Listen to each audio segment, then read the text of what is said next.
next up, we have our last talk of the day. And for this, I want to introduce Spencer and Lee from Variant, and we're going to talk about the ownership in the passion economy. So without further ado, let's welcome Lee and Spencer on stage, and I'll let you turn on your videos.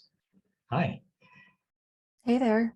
Nice to be here. Thanks, Kartik, for having us. I'm excited to host to both of you, and I kind of have a handful of things planned for this. Largely, it's just interesting because you are coworkers. Spencer and Lee are general partners at Variant Fund, and what I want to do is I want to see. I want to first give you an opportunity to just kind of talk about your background in terms of how you got to where you are now, especially kind of from both of your ends. You kind of have a different focus that each of you kind of are excited about, and I'm curious to kind of hear what sort of made you spend all of your time in crypto.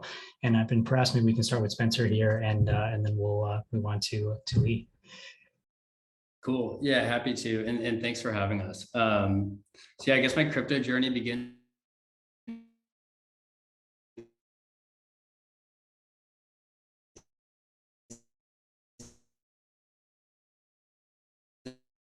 in 2013 in a white paper, and immediately just went down the rabbit hole, right?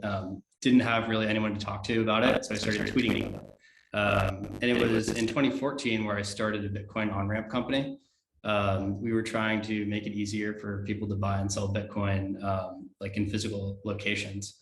And we had to shut that company down because of like just a really uncertain regulatory environment. And I learned a lot during that time. It's funny to see how much the space has changed, right? I think there's a lot more certainty as it relates to regulations today. But actually left the space during the bear market, I guess officially. But then kind of came back in 2018. I started a crypto fund, one of the early crypto funds called DTC Capital. And I was a solo GP there, managing a portfolio that invested in tokens as well as like early stage companies. And that's where I just fell in love with working with entrepreneurs, right? Building like these new companies and protocols from the ground up, and just like the ability that some of them had to truly transform the world, whether that's finance or consumer or social. It really doesn't matter. I think just like I just got really invigorated by doing that. And one of the insights that I had while at DTC Capital was how much community really mattered to the overall success of these projects. And having a really healthy community was something that I wrote a lot about, just in terms of like tactically. And someone else who was in the space and is Lee and myself's third co-founder at Variant is Jesse Walden. And Jesse was writing about progressive decentralization when he was at Andreessen Horowitz. And this is this idea where you have a company and that you slowly exit to your community. And so you can kind of see the parallels between those two like idea spaces. And yeah, Jesse and I just ended up investing a lot together. I worked at his crypto startup school initiative that he ran, and highly encourage everyone to watch those videos. They're still on the internet today. And then, yeah, I joined him in January of last year as kind of the second general partner at Variant. And so, yeah, I would say one of the big things that we do is, we help our portfolio companies build their own communities, among other things. And I manage my own community myself.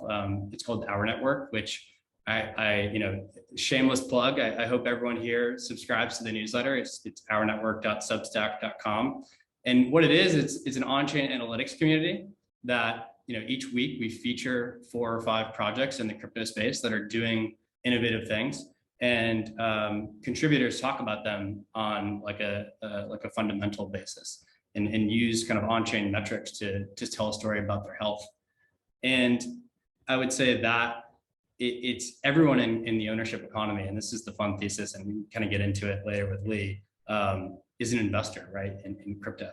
And so I think, by subscribing to the newsletter, you become a better, more data-driven crypto investor, which is something that I think everyone needs, and it's just something that I'm really passionate about. So yeah, happy to kick it over to Lee. Hey everyone, really good to be here. I'm Lee. I'm one of the other general partners and co-founders at Variant Fund.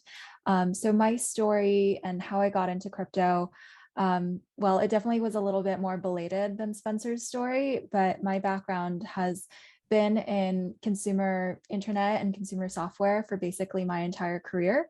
I started my journey as a product manager initially in Silicon Valley. I was building a mobile app. This was during the wave of like SOMO, social mobile local apps that everyone was working on post App Store release. Did that for a few years. That company got acquired. And then I went over to the investing side at Andreessen Horowitz to work on the consumer investing team.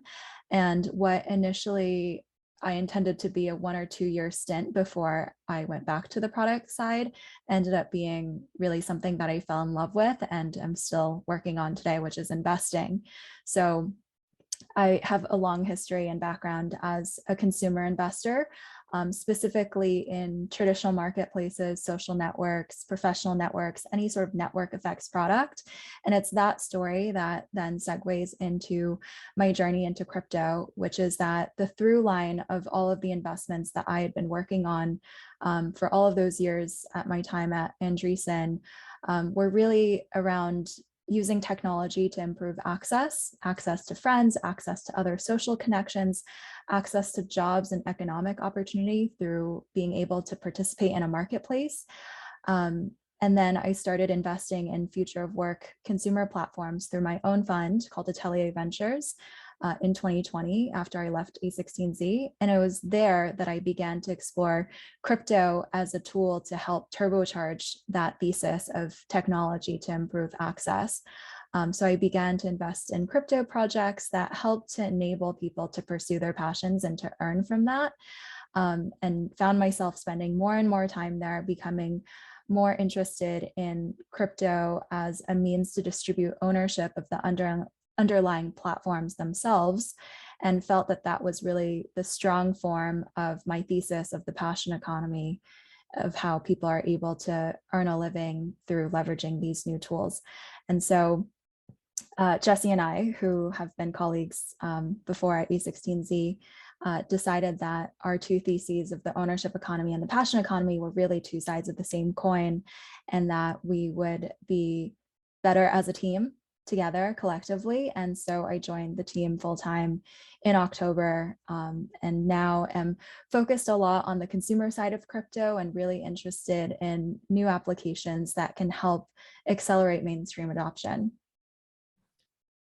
Thank you so much for that. This is awesome on a couple of fronts. One, because you just made my life a lot easier by just chatting at all the topics we're going to cover anyway, and it flows naturally and everything else. So my kind of first question for you is, Lee, is you already kind of said that passion and ownership economy are kind of two sides of the same coin, but are we talking about something brand new here, or do you think this is just sort of like, is this something that's just uniquely only enabled by Web3 or crypto, or was this kind of already happening in parts or pieces before and now it's just amplified? Like, how do you kind of think about then versus now sort of comparison here? Yeah, for sure. So just to sort of level set, Variant's whole thesis is the ownership economy. So we are investing in platforms that aim to distribute ownership to their users and to their communities. And as to the question of, is this new? Is this something that is only possible through crypto? I think the answer is nuanced, because I think the idea of user ownership and worker ownership has existed for hundreds of years. Cooperatives, like worker-owned co-ops or consumer cooperatives, they've been around basically since the Industrial Revolution. They came to being from this desire for people to have more leverage, to gain economic power together, and to improve their options. And so for about 200 years or so, we've had worker-owned co-ops or consumer co-ops. Like some of the biggest companies that we encounter and purchase through are actually cooperatives like REI. But I think that the strong form of the ownership economy thesis is really made possible through crypto. And that's because traditionally the way that you would enable worker ownership or user ownership is through traditional equity done through the traditional legal rails. You would grant, all of your workers equity in a worker-owned co-op. And that obviously entails more inefficiency in actually distributing that ownership and is subject to all of the limitations of equity from a regulatory perspective. And so as a result, like crypto tokens, I think represents the strong form of enabling the ownership economy, because all of a sudden you're able to distribute value through tokens over the internet as easily as we're able to transmit information. And so it's not entirely a new thing to distribute ownership, but I think it's very much strongly enabled by crypto. Yeah, and I would just maybe add that it's definitely accelerated through crypto, and like I think there's just an immense amount of leverage with smart contracts and what developers can do, and yeah, obviously like one of the main like products from a smart contract is a token, and like yeah, I would say when you zoom out and think about how tokens are just superior to equity, they have some downsides, but let me just give you the rosy picture, right? They're basically free to deploy, right? It costs, just basically the price to the network fee. Yeah. They're infinitely programmable, right? You could literally do whatever you want with them. They are accessible to anyone in the world. It doesn't have to be just, investors in the United States or somewhere else. It's truly global, and they're liquid if you want them to be from day one. And I think that is a recipe for just like this sounds, a Cambrian explosion, if you will, of new innovation in this space. And it's honestly amazing that we get to invest in these projects at the earliest, most formative stages. A lot of the times with entrepreneurs who are honestly just starting off and maybe only have an idea. But I really think the big unlock is smart contracts and tokens. No, that makes a lot of sense. And no, I absolutely agree. I think, and it's just one of those things where you have to kind of constantly switch between, are we talking about the recipes or the outcomes? And we have all the ingredients here for kind of coming with interesting items, but we haven't seen all possible combinations, permutations of it just yet either.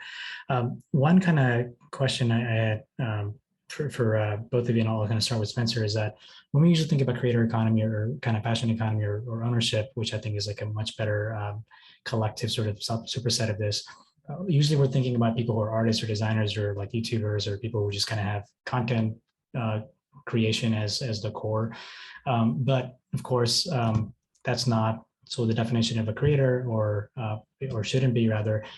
Spencer, as you kind of look at things that are not necessarily consumer apps, or you kind of look at DeFi apps or anything else in this space, as an investor, kind of how do you think about what ownership economy means to those types of businesses? And have you seen any from new patterns or trends or any observations there? Yeah, no, I think it's a great, it's a super meaty question. I think ownership, it really gets to the heart of what is ownership, and I think it can take many different forms, right? You could argue that you take Uniswap, for example, which is a decentralized exchange protocol. Right now, the Uni token that governs the protocol, it has some ability to take fees, right, from that the protocol generates in terms of transaction volume. But in addition to that, liquidity providers, people who provision their own tokens to help the liquidity of a given market, they also have ownership of individual liquidity pools in the form of LP tokens, and they also get a cut of fees. Ownership can manifest in ways such as revenue sharing, and the list kind of goes on. It goes back to what I was saying about how tokens are programmable. I think what I would love to see more of is we're in the early days of this. Jesse, our partner, has written this kind of amazing piece called Progressive Decentralization, which I encourage everyone to read. And many of the companies that started with progressive decentralization, they exited to their community with a very simple governance token, which is this is the protocol, here are some parameters, and you can vote on those parameters or upgrade it in some way. And I think that's the tip of the iceberg. I think as we get kind of more robust as a community, there are just going to be so many different dimensions of ownership that will be coded into these smart contracts that are just a lot potentially more equitable and get at the heart of what we're actually trying to do. And maybe I guess similar. No, yeah, that makes sense. And I think it's one of those things where kind of what we've seen the last year and a half or so has just been deployments of these things, but not active kind of tweaking or iterations on them. And you're basically, yeah, you're right. We're seeing that, and it works at small scale. And the question is, will that scale up to a larger number of users? And sort of my question for you, Lee, is you're obviously spending more time on understanding consumer applications and projects here. Are there sort of any differences in how you evaluate consumer companies in crypto versus non-crypto, or kind of what changes in that framework of deciding where opportunity is, or where there's potential for larger growth? Yeah, great question. I think it's actually more similar than not, where a lot of the same lessons and frameworks from traditional consumer investing do apply to crypto consumer investing as well. And that's because fundamentally, the humans are not different at the end of the day. The people who are using these applications are still the same people, and human needs have actually not changed that much even throughout the course of human history. Like at the very fundamental level, people all share the same underlying drivers and motivations, like the desire for connection, the desire for community, the desire for financial stability and earnings, wanting to seek love and meaning in their lives. And so the best consumer products, I think, all tap into one of those core human needs, but enables them in new and different ways. So I think the way that these new crypto consumer platforms are enabling earnings or enabling connections to new people looks different than the prior generation of consumer apps. But ultimately, from my lens as an investor and as a user, the question is still, what fundamental need is this solving for on the part of people? That's a really interesting way to look at it. No, yeah, that's super cool. So I guess maybe does that differentiate when you look at marketplaces versus kind of social-esque apps, and sort of what does that look like, and how does the ownership economy change those dynamics? Yeah, I think obviously marketplaces and social applications differ in terms of what is the user trying to accomplish when they get there, and what does product market fit look like. I typically say that in a marketplace, product market fit is achieving liquidity, meaning when you go to the marketplace, you're able to get what you want. That is product market fit for a marketplace, versus in a social network, that's obviously quite different. You're there for entertainment, connection, utility of being able to communicate with your friends, etc. And so there's different core drivers there, but there's still metrics that you can leverage in order to kind of quantitatively assess, are users getting their needs met through this product in a much more powerful way than prior generations or prior products did. As to how the ownership economy applies to this model, I think like the theory, which is still very much like in its early days and still being refined, is that giving users ownership helps to bootstrap networks much more effectively and grow them into much more engaged networks than otherwise would have been possible. So historically, building a new network is essentially like an impossible Herculean feat. It required, Uber to raise billions and billions of dollars. Facebook, both sides just makes it, yeah. Yeah, exactly. And giving users ownership, turbocharges charges all of that, and also can be used as a way to enhance retention. Not to mention, ultimately, there's a financial value proposition that gets layered on top of the core value proposition of the product itself as well.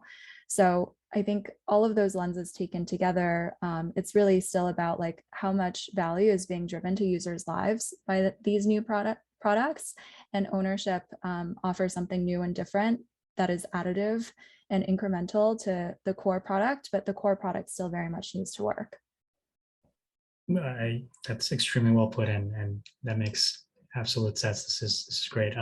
I'll kind of pose the next question for both of you, which is, do you kind of see this space evolving as, in a way, a parallel universe where like the existing giants just get dethroned, or do you kind of like, how do you feel like the role of existing big companies, whether it's marketplaces or consumer companies, sort of come to think about Web3, and what kind of happens in a few years from now?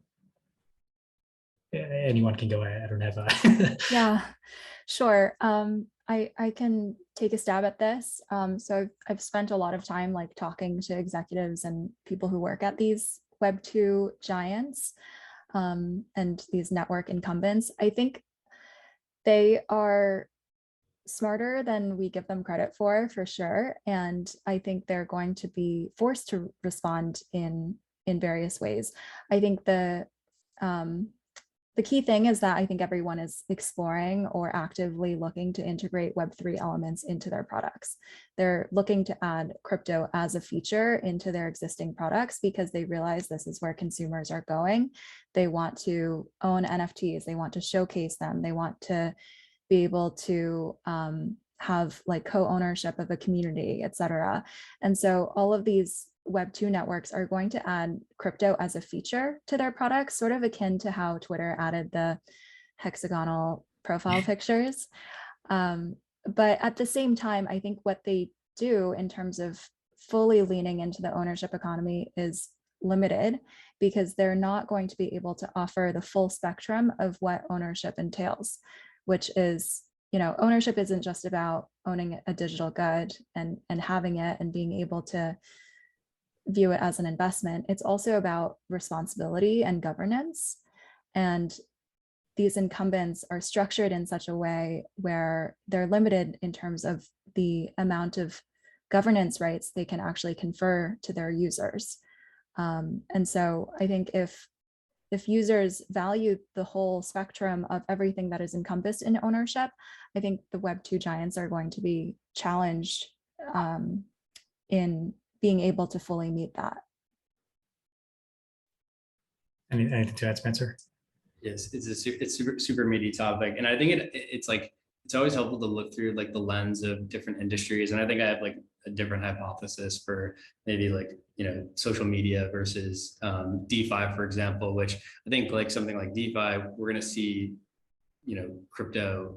We'll see like the larger banks and the legacy financial system kind of implemented, like integrated on the back end, and it'll probably just like exist and users won't really know the difference of what they're using for their financial things. So you think that's more likely versus a alternative offering that just dethrones those institutions?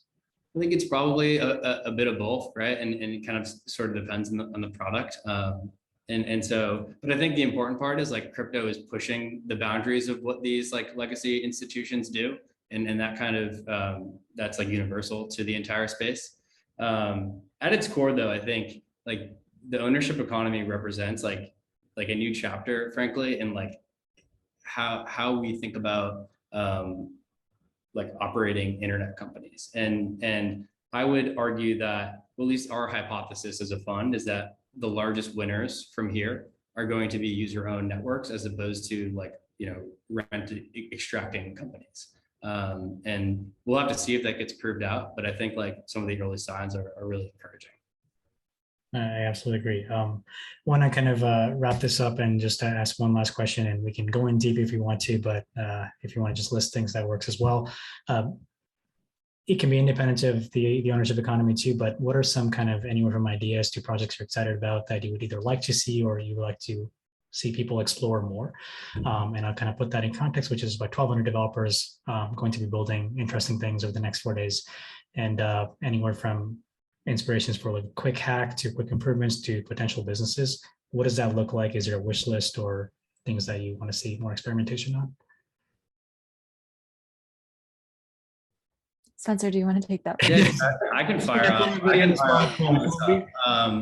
So I would say like maybe starting with DeFi, perhaps that maybe. What you said? Maybe kind of looking at what's happening in DeFi right now and sort of what do you think things could.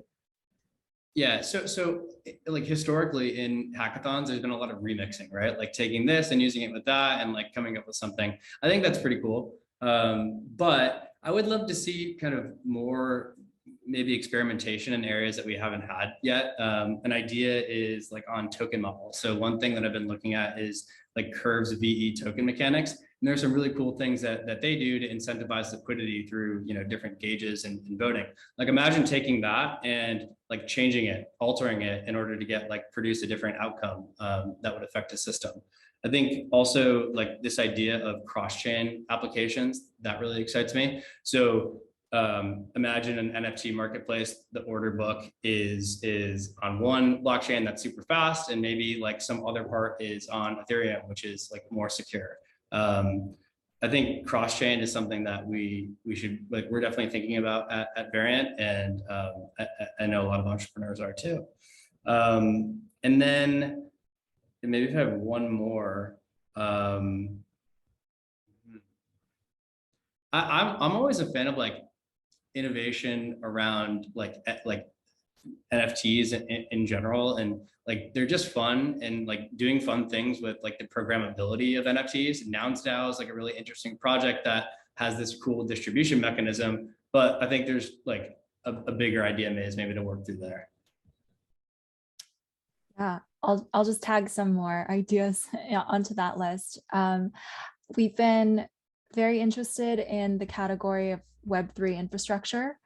So kind of the core building blocks that are going to enable the next generation of applications is very interesting to us. I think there's some really key missing puzzle pieces to enable like the next generation of consumer applications, including decentralized social graphs, being able to do account-to-account messaging on chain. That's also missing. Beyond that, I think I'll put in a plug for fashion NFTs. I think the space is like, all of the attention is on music NFTs, which we're also very bullish on, but I think there is something to be built around fashion and expression, self-expression digitally through NFTs. And I think the exciting thing about fashion NFTs is that you're not limited to the human form factor that we have in meat space.